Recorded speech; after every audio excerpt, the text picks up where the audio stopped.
हाय बच्चों, प्यारे साथियों, मेरे भाइयों। कैसे हैं आप सभी लोग? एकदम बेहतरीन, चकाचक, ठीक ठाक।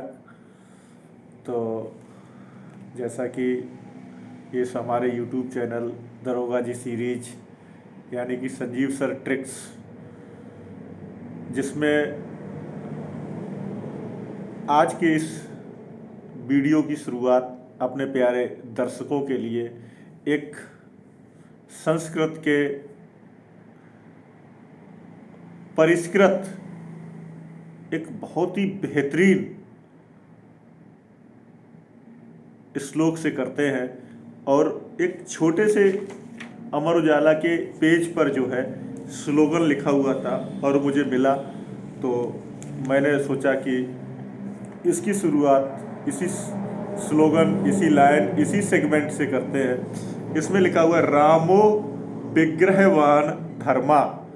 रामो विग्रहवान धर्मा, यानी कि भगवान जो श्री राम का साक्षात स्वरूप है वही धर्म है। यानी कि अगर जो धर्म की बात करें कि धर्म क्या है, भगवान श्री राम का मानव का जो स्वरूप है, और मानव स्वरूप में आकर के उनके द्वारा जो भी सामाजिक व्यवस्था में अलग अलग रिश्तों में रहते हुए अलग अलग व्यक्तियों से संबंधों की पराकाष्ठा निर्वाहित की गई है।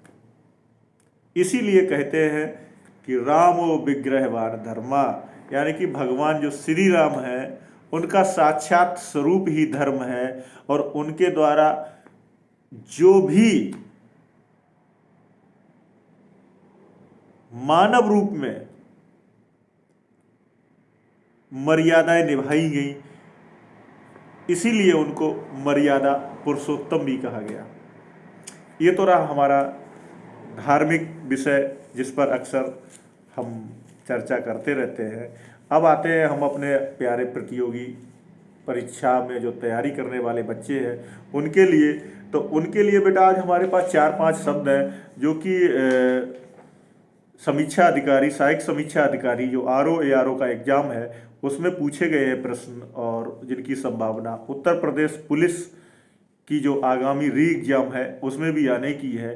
तो हम लोग बेहतर करते हैं एक हिंदी भाषा को, और समझते हैं कि साहब ऐसा क्या है कि बार बार कुछ क्वेश्चनों का रिपीटिशन होता रहता है, बार बार वही क्वेश्चन पूछे जाते हैं, तो हम उन्हीं शब्दों की ही व्याख्या कर लेते हैं।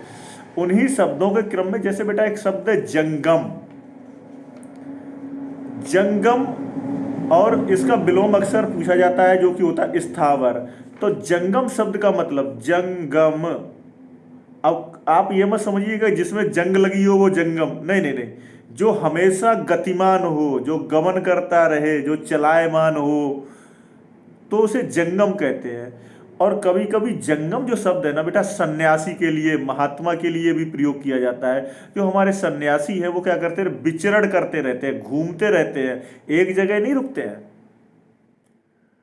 तो जो जंगम शब्द है बेटा, है ना, ये जो है एक चलायमान, एक मूवमेंट के लिए, एक ऐसा व्यक्ति जो कि हमेशा एक जगह पे स्थिर नहीं रहता है, उसके लिए प्रयोग किया जाता है। अब इसका जो विलोम शब्द है वो स्थावर है। स्थावर का मतलब स्थावर, आप समझ गए होंगे कि वो फिक्स है, वो एक जगह पे बिल्कुल निश्चित है, यानी कि जो चलायमान नहीं है। तो ये अक्सर जंगम और स्थावर ये पूछे जाते हैं, अभी पिछली बार और कई कई बार रिपीट हो रहे हैं, बार बार रिपीट हो रहे हैं। तो आप लोग कहते होंगे कि सर ये बार बार रिपीटिशन क्यों होता है। तो बेटा मैं आप लोगों को एक बात बहुत स्पष्ट और क्लियर बता दूं कि पृथ्वी गोल है, अर्थ इज राउंड। अगर आप एक बार किसी भी कॉम्पिटिटिव एग्जाम का उस स्तर पर तैयारी कर लेते हैं, जैसे वनडे एग्जाम की तैयारी कर लेते हैं, तो उसके पैरेलल में लगभग जितने भी एक दिवसीय परीक्षाएं हैं वो अक्सर जो है आप लोग उनको क्वालिफाई कर लेंगे। अक्सर जो है वो परीक्षाओं में आप चयनित हो जाएंगे, सिलेक्ट हो जाएंगे। इसी प्रकार जो है एक दूसरा शब्द है जो कि ज़्यादा विशेष नहीं है लेकिन फिर भी पूछा जा रहा है। जैसे किसी ने कहा कि नौनिहाल, नौनिहाल, ठीक है ना। अब नौनिहाल शब्द जो है ज्यादा प्रयोग में तो नहीं है, लेकिन छोटे छोटे, नौ का मतलब नया, निहाल का मतलब पौधा, यानी कि जो नया पौधा, जो अभी अभी जिसकी उत्पत्ति हुई हो, जो बिल्कुल नया हो, तो ये छोटे बच्चों के रूप में नौनिहाल, यानी कि हमारा कोई छोटा बेटा, छोटा बालक के रूप में नौनिहाल शब्द का प्रयोग होता है। ऐसे ही एक बेटा शब्द है जो कि आविर्भाव, आविर्भाव, और इसका विलोम शब्द है तिरोभाव। और आविर्भाव जो है ये भी बेटा बहुत पूछा जाता है, कई बार कई परीक्षाओं में पूछा गया है। तो आविर्भाव का मतलब क्या है? उत्पत्ति। आविर्भाव का मतलब क्या है बेटा? उत्पत्ति, किसी भी चीज की उत्पत्ति, किसी भी चीज का पैदा होना, ये आविर्भाव है। आविर्भाव का मतलब किसी भी चीज का आना, और तिरोभाव किसी भी चीज का गायब हो जाना। अब गायब हो जाना तो अपना देसी शब्द है, तो हम बोलेंगे अदृश्य। अदृश्य ये शुद्ध शब्द है, यानी कि आविर्भाव का मतलब किसी चीज की उत्पत्ति, प्रकटन, और ऐसे तिरोभाव का मतलब है किसी भी चीज का गायब हो जाना, अदृश्य हो जाना व्यक्ति का। तो किसी भी शब्द को उसकी विस्तृत व्याख्या जब करेंगे तो वो चीजें हमारे माइंड में बिल्कुल क्लियर सेट हो जाएंगी। ऐसी एक शब्द है बेटा जो अक्सर पूछा जाता है, अभिसारी और अपसारी। अभिसारी, अभिसारी, इसका मतलब होता है बेटा सिकुड़ना, कॉन्ट्रैक्ट करना। लेकिन याद कैसे करेंगे? अभिसारी का मतलब क्या? अभि मतलब अभिमान, यानी कि जिसके दिमाग में घमंड हो गया, जिसको लगने लगा कि हम कुछ हैं, तो ऐसा आदमी क्या करेगा? सिकुड़ता चला जाएगा, कॉन्ट्रैक्ट होता चला जाएगा। ये बात क्लियर हुई कि नहीं हुई? तो अभिसारी का मतलब है किसी चीज का सिकुड़ना, किसी चीज का इकट्ठा होना, यानी कि इसका मतलब है कि इसका एंड कैसा होना चाहिए? क्लोज, यानी कि ये क्लोज एंडेड मैटर है, इसमें सृजनात्मकता नहीं है, क्रिएटिविटी नहीं है। अब ऐसे ही एक शब्द आता है अपसारी, जो कि इसके विलोम में यूज होता है, ठीक है ना।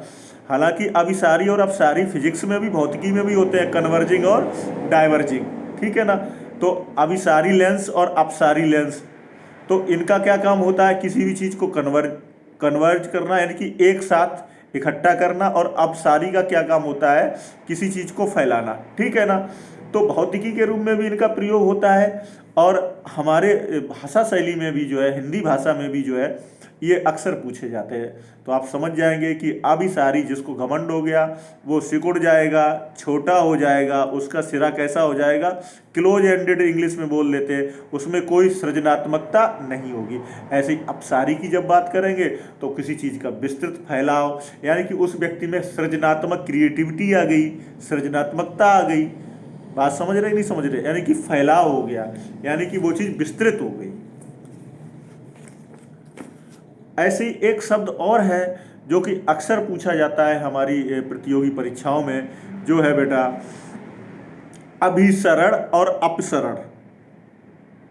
अभिसरण और अपसरण सेम है, अभिसारी और अपसारी, और अभिसरण और अपसरण, ये दोनों एक ही व्याख्या है। अभिसरण का मतलब किसी चीज का कलेक्ट होना, और अपसरण का मतलब क्या होता है बेटा? किसी चीज का फैलना।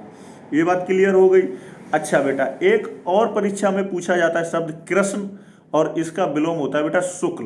तो कृष्ण का मतलब काला, और शुक्ल का मतलब कालेपन से कृष्ण का मतलब भगवान श्री कृष्ण से लिया जाता है। एक कृष्ण पक्ष भी होता है जिसमें रातें काल, एक शुक्ल पक्ष होता है, शुक्ल का मतलब श्वेत। तो कृष्ण और इसका विलोम क्या हो गया बेटा? शुक्ल हो गया। तो आप लोग जो हम जिन शब्दों पे चर्चा कर रहे हैं, इनका एक एडिटिंग फॉर्म भी आएगी। जब ये वीडियो हम लोगों को एडिटिंग करने वाला व्यक्ति मिलेगा, तो हमारे बैकग्राउंड में भी ये चीज़ें बिल्कुल क्लियर होती रहेंगी। तो आप लोग 3-4 जो शब्द मिले जिन पे मैंने चर्चा की, आप लोग समझ गए होंगे। अच्छा बेटा, कुछ शब्द और हैं, जैसे मैंने मान के चलिएगा बेटे, अतिवृष्टि और अनावृष्टि, उत्कर्ष और अपकर्ष, ऐहिक और पारलौकिक, इन शब्दों पे कल हम परिचर्चा करेंगे और इसके साथ साथ कुछ शब्द और जोड़ेंगे। तो तब तक के लिए आप लोग लगे रहिएगा। यूपी पुलिस का री एग्ज़ाम बहुत ही जल्दी हो जाएगा। हमारे बच्चे हैं वो तो अपनी तैयारी करते रहें और मोटिवेट होते रहें लगातार। तो मैं जो है हिंदी जो है आप लोगों की धीरे धीरे करके मैं संज्ञा, सर्वनाम, इनके कुछ संधियाँ, इनके कुछ अपनी स्टाइल में विश्लेषण करके जो है आप लोगों को बिल्कुल ही साधारण भाषा में समझाने का प्रयास करूँगा, है ना। जैसे मैंने बोला आविर्भाव, तिरोभाव, तो इसमें कौन सी संधि है इन पे भी चर्चा करेंगे। एक एक शब्द को बहुत ही बेहतरीन बना देंगे।